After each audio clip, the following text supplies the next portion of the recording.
انت ازاي ما شفتش الفيلم ده لحد دلوقتي؟ اللي بالمناسبة الفيلم ده هو قصة حقيقية، بيتكلم عن كابتن ريتشارد فيليبس وهو بيتولى قيادة سفينة شحن أمريكية، وفي رحلة من سلطنة عمان لكينيا. السفينة دي كانت بتنقل بضاعة مهمة وبتعدي من منطقة معروفة إن هي مليانة قراصنة صوماليين.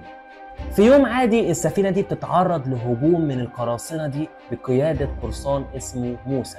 بالرغم من كل محاولات الطاقم ان هم يحموا السفينة، القراصنة دول سيطروا على السفينة دي كلها. الكابتن فيليبس بيقرر ان هو يحمي الطاقم بأي طريقة، وبيعرض نفسه كرهينة بدل ما القراصنة يأذوا أي حد. القراصنة دول بياخدوا كابتن فيليبس في قارب نجاة وبيحاولوا ان هم يهربوا بيه. الفيلم بيعرض قصة حقيقية مليانة توتر وإثارة، وبيخليك دايما تسأل نفسك لو انت كنت مكانه كنت هتتصرف ازاي. وهنا بكلمكم عن واحد من أفضل أفلام البقاء على قيد الحياة، وهو فيلم كابتن فيليبس. ما تنسوش تعملوا فولو وحفظ الفيديو وشير، وتشتركوا في قناة اليوتيوب في اللايك. سلام عليكم.